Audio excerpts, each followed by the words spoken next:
ഉള്ളിക്കോഴി. വളരെ കുറച്ച് ഇൻഗ്രീഡിയൻസ് വെച്ച് നമുക്ക് പെട്ടെന്ന് ചെയ്യാൻ പറ്റുന്ന ഒരു ഡിഷാണ്. അപ്പൊ അതിന്റെ ഇൻഗ്രീഡിയൻസ് എന്താണെന്ന് നോക്കാം. നമുക്ക് വേണ്ടത് കോഴി നല്ലവണ്ണം ക്ലീൻ ചെയ്തെടുത്തതാണ്, പിന്നെ ചതച്ച മുളക്, ആവശ്യത്തിന് ഉപ്പ്, പിന്നെ വെളിച്ചെണ്ണ, പിന്നെ ഇതിന്റെ മെയിൻ ഇൻഗ്രീഡിയന്റ് എന്ന് പറയുന്നത് ചെറിയ ഉള്ളിയാണ്, പിന്നെ കറിവേപ്പില. ഇത്രയേ ഉള്ളൂ നമ്മുടെ ഇൻഗ്രീഡിയൻസ്. അപ്പൊ അതെങ്ങനെയാണ് ചെയ്യുന്നത് നമുക്ക് നോക്കാം. ആദ്യം നമ്മളൊരു പാൻ വെച്ചിട്ട് എണ്ണ ഒഴിക്കുക. എണ്ണ ഒഴിച്ചതിന് ശേഷം നമ്മൾ കറിവേപ്പില ഇട്ടിട്ട് ഒന്ന് സോട്ട് ചെയ്യണം. കറിവേപ്പില ഇട്ടതിന് ശേഷം നമ്മൾ ചെറിയ ഉള്ളി ഇട്ട് ഒന്ന് ബ്രൗൺ ആവണം. ബ്രൗൺ ആയതിനു ശേഷം നമ്മൾ ചതച്ച മുളകിടും. ചതച്ച മുളക് നമ്മൾ 1 സ്പൂൺ അല്ല ഇടുന്നത്, ഒരു 4 മുതൽ 5 സ്പൂൺ ഇടും. വേറെ ഇതിൽ മുളക് പൊടിയോ പച്ചമുളകോ അല്ലാതെ നമ്മുടെ മസാലകളോ ഒന്നും ചേർക്കുന്നില്ല. അപ്പോൾ നമ്മുടെ ചതച്ച മുളക് എത്ര ഇടുന്നോ അത്രയും ടേസ്റ്റ് ഉണ്ടാവും. ഇത് നല്ല ബ്രൗൺ ആവണം. ബ്രൗൺ ആയതിനു ശേഷമാണ് നമ്മൾ ചിക്കൻ ഇടുന്നത്. ചിക്കൻ ഇട്ട് സോട്ട് ചെയ്തതിന് ശേഷം ആവശ്യത്തിന് ഉപ്പും ചേർത്തിട്ട് അടച്ചു വെക്കും. അപ്പൊ അതിൽ നിന്ന് വെള്ളം ഇറങ്ങി വരുന്നതിന് ശേഷം അനുസരിച്ചിട്ടാണ് നമ്മളിത് ഡ്രൈ ആക്കി എടുക്കുന്നത്.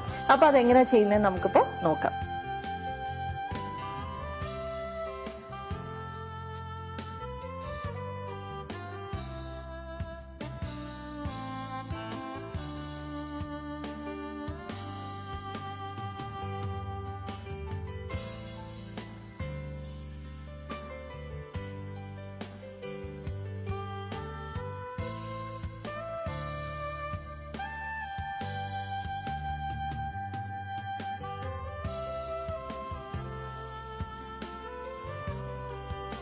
നമ്മുടെ ചിക്കൻ ഇവിടെ വേവിക്കാൻ വെച്ചിട്ടുണ്ട്. അപ്പൊ അതിന് തനിയെ തന്നെ വെള്ളം ഇറങ്ങി വരും. ഇതിൽ എക്സ്ട്രാ വെള്ളം ഒന്നും ഒഴിക്കേണ്ട ആവശ്യമില്ല.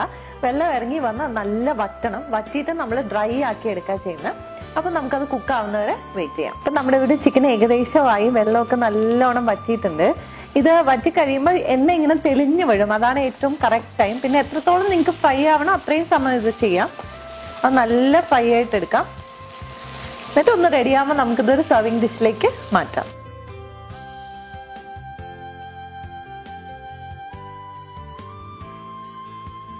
അപ്പൊ നമ്മുടെ ഉള്ളിക്കോഴി ഇവിടെ റെഡി ആയിട്ടുണ്ട്. വളരെ ഈസിയാണ് ചെയ്യാനായിട്ട്. വളരെ കുറച്ച് ഇൻഗ്രീഡിയൻസ് മതി. അപ്പൊ നിങ്ങൾ എല്ലാവരും ഇത് ട്രൈ ചെയ്ത് നോക്കാം.